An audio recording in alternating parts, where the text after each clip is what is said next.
Friends and neighbors, so good to see you again. I thank you for returning to this show. And I thank those of you that reached out after my desperate cry for help. That was the last episode. Hi, my name is Matt Savage. I am your host for Mission Control, Houston's hockey podcast. And yeah, I'm feeling a bit better. I mean, logically, I was always of everything's fine. Houston's getting that team. Nothing to worry about. But emotionally, different story. And your messages certainly helped. So I can't say I'm feeling overly confident emotionally. Um, but I'm also not in that, oh no, we're going to blow it state of mind too. I'm somewhere in between. I guess I'm feeling a sense of ennui. And for those of you in New Caney, that's a newie. So let's talk about some of the things that are making me feel better about things. Here we go. Here is a article yesterday or the day before it came out. And here, let me just scroll to the top so we can see the headline. We are re-ranking. Where is it? There you go. Re-ranking the top 5 cities for an NHL expansion team. And I don't necessarily agree, but you know how and why I've ranked my cities before. We've talked about it. You can go look at stuff if you really want to. Just real quick, it's Indianapolis 5, New Orleans 4. It's like, dude, that anyone's even talking about New Orleans is ridiculous. And before Indianapolis, okay, I'm trying not to obsess. Austin 3, which is also silly, but okay, fine. We get down to 2, and it's Atlanta for all the reasons we've talked about. And Houston is their number 1 pick. So I'm glad someone sees us. But then I look at this.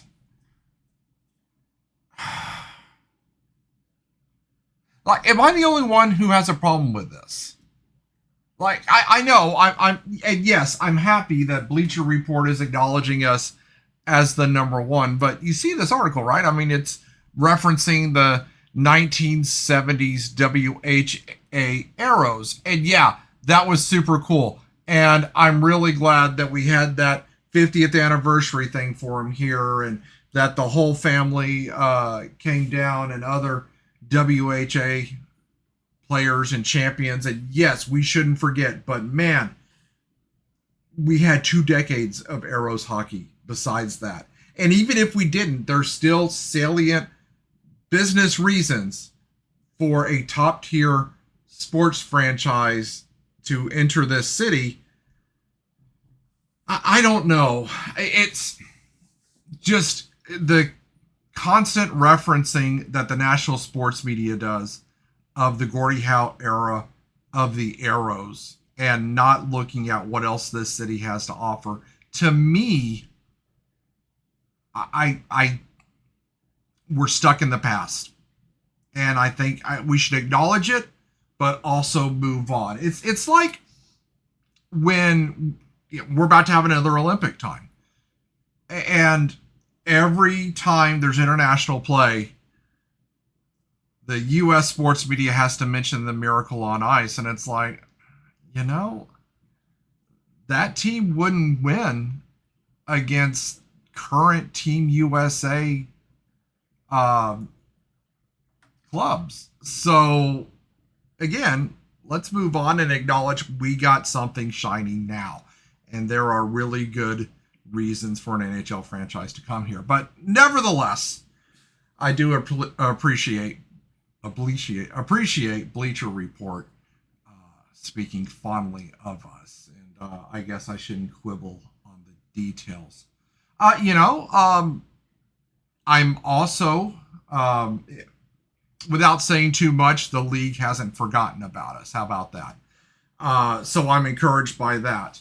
At the Houston Hockey Community Banquet, when we met Brett Hull, I think my wife said something to him. And Hull was of the opinion that a team's coming here, and then he said sooner than you think. And okay, he's doing some crowd work, but I don't know. I'm going to take his word for it. Brent Severin seemed a little more skeptical, so I think I'm going to listen to Mr. Hull. So, Oh, and I guess I moved on to talking about why I'm a little iffy about things. Shannon the hockey guy, you follow Shannon, right? I mean, he had a live stream, and every time he has a live stream, I have to ask him about expansion. And he said the same thing he always does, and I don't know why it just clicked with me yesterday that he always says the same thing, that a team is starting play in 2030. So he's of the opinion that there's not going to be an announcement until next season. And it's just Shannon the hockey guy, just a YouTuber, but he did mention that he does get told some things every once in a while, and I think his connections are better than mine, and he seems really sure of himself when he says it. So it's like, okay, well. And there's that voice in the back of my mind where I say to myself, well, it's been since 2013 since we've had a team of any type. What's another year difference going to make? And the answer to that is it's another year. I remember when the long flowing silver locks were brown, and I saw a picture of myself the other day, me and my kid, and it was towards the end of the AHL era of the arrows, judging from the logos that were around us, and it's like I was young then. So yeah, come on, time only moves in one direction. Chop chop, guys. Let's get us a team here, right? So yeah. So I think I'm just gonna maintain, be mellow for now.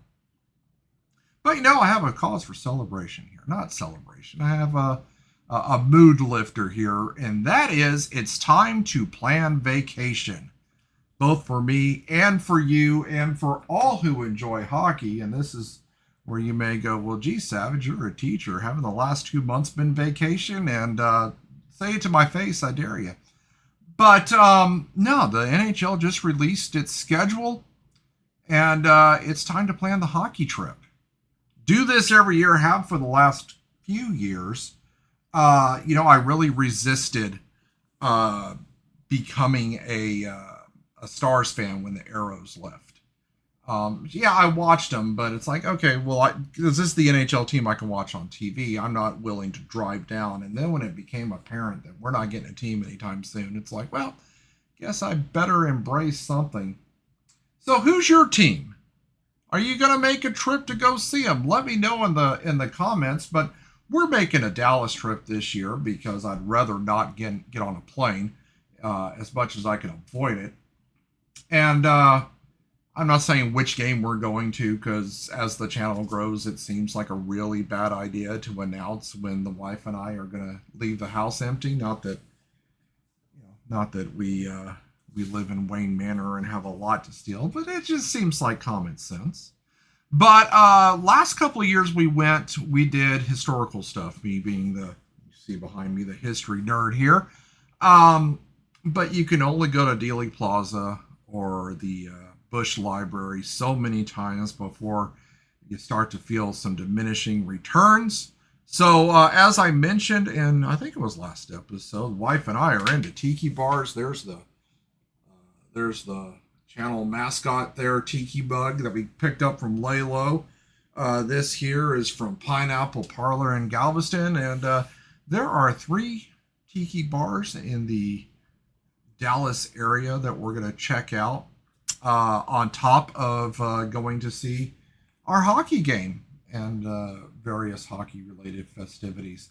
So let's take a look at the schedule, shall we? And I mean the league-wide schedule here. All right, so highlights from the NHL schedule announcement. Number 1, you'll notice that I got up here, the regular season is too long. The regular season ends in April, and you may go, well, Matt, you're complaining about it, but didn't you say the whole reason for adding those extra 2 games is to accommodate forthcoming expansion? And isn't that what you really, really want? It is. I'm still gonna look. I'm finding the dark cloud that goes with the silver lining. All right. Okay. There it is. It's keep on keeping on, huh? All right, we have 2 days in which every team plays. October 11th, which makes sense. That's a Saturday. And before I start complaining, really, it's a late start time? Okay, they're at Colorado. Okay, fine. But the other day doesn't make any sense to me. October 28th is a Tuesday night. Why? Why would the league showcase every team on a Tuesday night? Whatever. Dallas plays at 7:30. I'm gonna pay special attention to Dallas because they're the closest thing we have to a local team. All right. Okay. Stadium Series, February 1st, and you may recall my rant on why do we have a Stadium Series in a previous episode, but anyway, Tampa Bay is going to host Boston at the Buccaneer Stadium because hosting it at Tropicana Field. Is it too soon to make Tropicana Field? Okay. Jokes? I don't know. But anyway, I don't know why we do this, but people seem to dig it. I get I'm in the minority, but football stadiums are not designed for hockey. But whatever, enjoy your alternate jersey that day, I guess. And there are a lot of back-to-back games, and forgive me, but I counted these. So if I'm off on the math, I'm a liberal arts major, so there you go. But yeah, the Islanders, the Penguins, the Kings, the Sharks, they have, if I counted right, 16 back-to-back games, which seems like a lot. And this is, if you don't know, why on earth would we have so many back-to-back games? Well, it's because of the 2-week break for the Winter Olympics is going to cause some wonkiness in the scheduling. If you go to your favorite team's schedule, you'll notice that blank space there in February. And you may notice what I have here. Is this where we should be careful what we wish for? And what I mean by that is, yeah, sure, we want best of best international play. We want the players to care about it. I mean, man, the Four Nations was cool, but was the Four Nations lightning in a bottle? Like, and I'm glad we have more than just the 4 teams playing in the international tournament. That's awesome.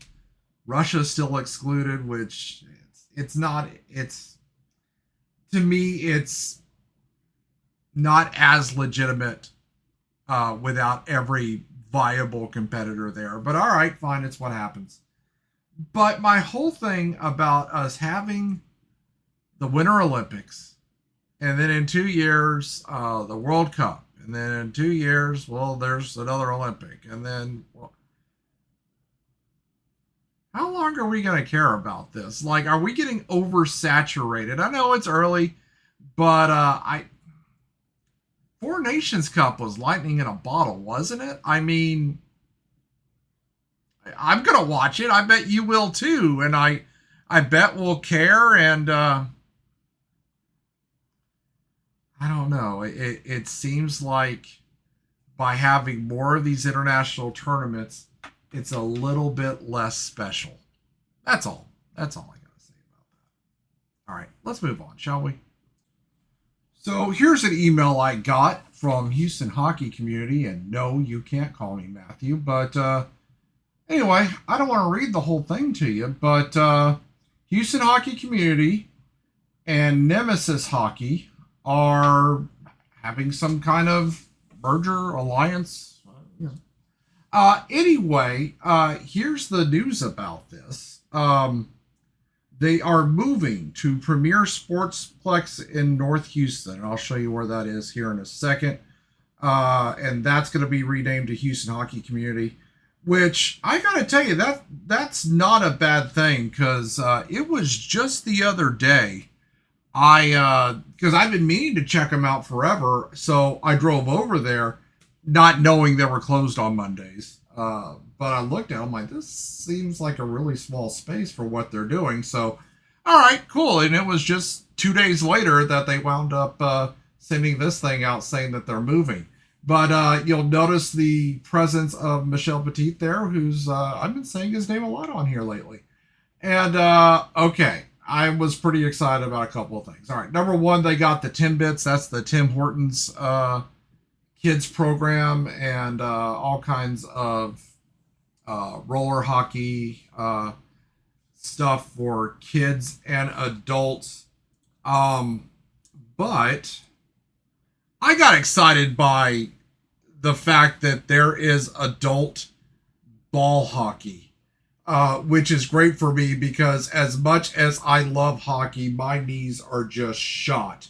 And yeah, I've lost some weight, but that didn't reverse the aging process, nor did it allow for cartilage to grow in my knees. And a couple of years ago, when the wife was getting into hockey and learning how to skate, she asked me if I could show her some skating stuff, and just the thought of putting on skates scared me to death.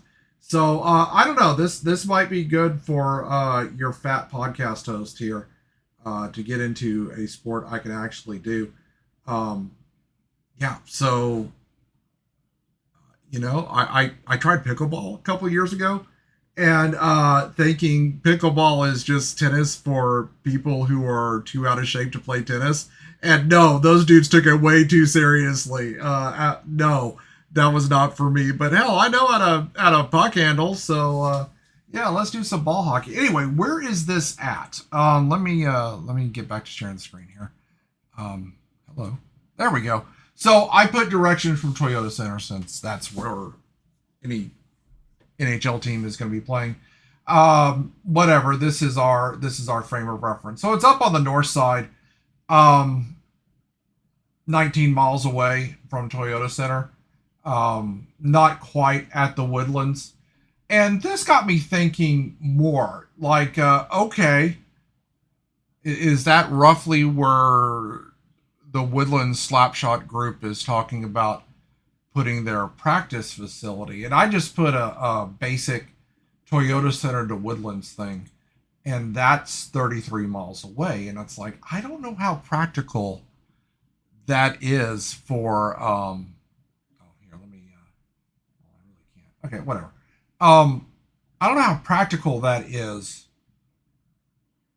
for a daily practice facility when you're playing in Toyota Center. I don't know. And is there long-term plans for a hockey only arena? I'm just spitballing, just some thoughts that cross my mind here.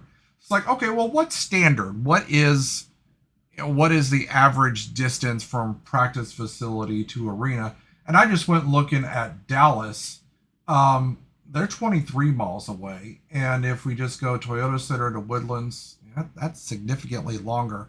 I think I got spoiled. I just wanted to see how far away was the summit from Aerodrome Sugarland. And that was 17 miles. And, it didn't bother me that I lived in Sugarland at the time. So anyway, I don't know. So it looks like cool news for those of you up there in the Woodlands area, and for those of you that are looking to do some hockey, either of the roller or floor variety. I will tell you right now, I am way too busy to do that, but talk to me in a year when the master's program is done, because I'm really excited. And I spent a couple of seconds looking at that screen going, okay, how far away is it? Can I do it anyway? And I decided that would be wholly irresponsible, as much as I might want to. So anyway, there's something. So I saved this till the end of the episode because it's not really news. But because it's being confirmed, it's worth talking about, and that is, well, you can read if you're watching this. The NHL is asking for $2 billion for an expansion fee, and they wouldn't do that if they weren't going to expand, right? And this shouldn't be news. I mean, when you consider that the average valuation of an NHL franchise is $1.7 billion. and that the Tampa Bay Lightning just sold for $1.8 billion, coming off the heels of the Yotes being acquired for 1.2. But then again, it's the Yotes, so gonna get a discount on that. Yeah, $2 billion. Yeah, so yeah, expansion's coming. I just hope it's us, right? Okay. Hey, let me wrap up the episode here. A couple of things here. I put out a call. Actually, in the first episode, I put out a call, but the channel's grown since then, and thank you. I am noticing the subscriber numbers ticking up. And with more subscribers, there's a more critical mass of viewership slash listenership that you could do more things with. Like I think we're a little early for live streaming now, but more viewers, sure, and that includes more guests and things like that, because then you can say things like, hey, I have X amount of subscribers, your message will be seen. Hockey related guest, obviously. So I put out a call on the first episode, and I also put out a call on X asking for local digital artists, and I think the response I got was bot. But maybe I'm wrong. But just it's the vibe I got. So, hey, I would like to rebrand. Sorry, without AI. So if you're a local artist, and yeah, I want to keep this Houston. So Houston area, reach out, will you? And yeah, changes are coming to the studio. I think I talked to you about that last time, but we'll see. We'll see if it happens. We'll see if it happens before the next episode, maybe. So yeah, there you go. Hey, kids, what did we learn today? All right, well, let's see here. We learned that we have lots of reasons to be optimistic, both for the NHL and for the growth of hockey locally. So, yay us. And with that, boys and girls, remember, teach your friends and loved ones about the game. Teach them what those blue lines are for. And, teach them not to stand up when the puck's in play. I don't care if we're not going to games yet. Teach them now, so we don't have to talk about it later. And with that, we out.